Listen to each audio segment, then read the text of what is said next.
ভূতপূর্ব প্রধান শিক্ষক মহাশয়, আমার সাথে কাজ করেছেন যেসব শিক্ষক অনুষ্ঠানকে দেখলাম, আর যারা সম্পা অনেক শিক্ষিকা বা শিক্ষককে তার পরিচয় নেই। আমি এই স্কুলে প্রায় 32 বছর কাজ করেছি। একটু আগে সমস্ত কথা স্বপ্নের নামটা বলতে ভুলে গেছিল, লাস্ট বেঞ্চে বসে আছে তখন লক্ষ্য করো না। এই স্কুলে অনুদার সবই বলে গেছে। আমি যখন এই স্কুলে এসেছিলাম অনুদার সঙ্গে ঘুরতাম, অনুদার সঙ্গে আমার দীর্ঘদিনের সম্পর্ক।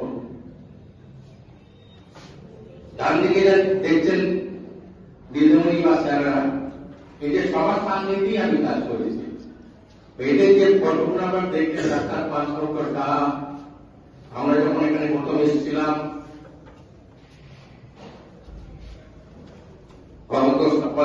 যখন সেক্রেটারি ছিলেন, ওনার শরীর এখন আমার বাড়িতে এখন আর শ্রদ্ধেয় ঈশ্বর পেয়ে গেছেন, শ্রদ্ধেয় রবীন্দ্র কুমার ঈশ্বর, রবীন্দ্র কুমার পাল, এই তিনজনের সান্নিধ্যেও আমি কাজ করেছি। 1981 সালে যখন আমি এই স্কুলে আসি, যাদবপুর তখন এত বড় হয়নি, আস্তায় আসতাম, জানালাম সকালাম, আমি এটাই আসতাম, বেতন তো খুব কম ছিল, এটাই আসতাম।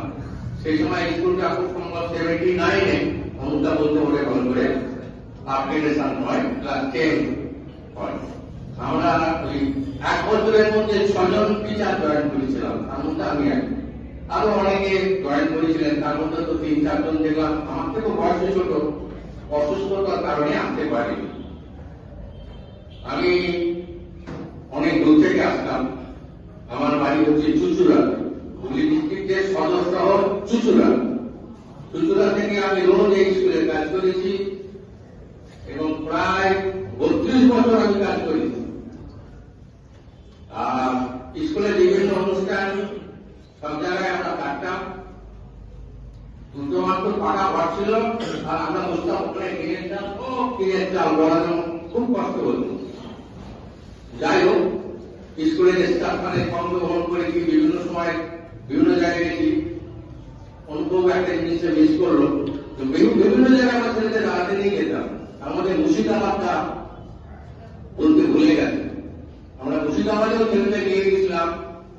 এই স্কুল যখন এইচএস হয় তখন মুর্শিদাবাদেও 2001 বা 2004 সাল হবে।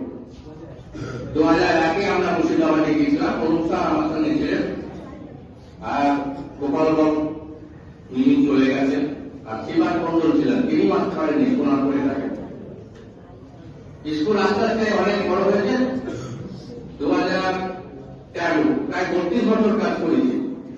কিছুদিন আগে আমাকে মাননীয় শিক্ষক মহাশয় ফোন করেছিলেন যে স্কুলের এই 60তম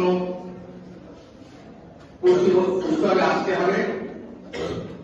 আমি কোনো মানা না শুনে চলে এলাম, বাড়িটা আমাদের ছাদের পিকনিক করেছে, তাও আমি চলে এলাম না, স্কুলে ডাক, আমি চলে আসলাম।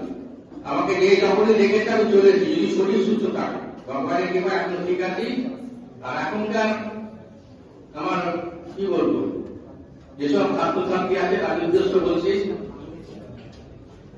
পড়াশোনার কোনো বিকল্প নেই, শিক্ষার কোনো বিকল্প নেই, তাহলে পড়াশোনা করো।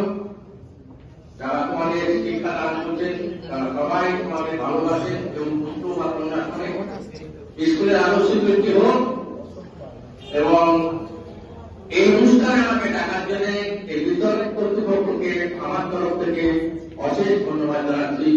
2026 সবার ভালো যাক, সবাই সুখে থাকুক। ধন্যবাদ।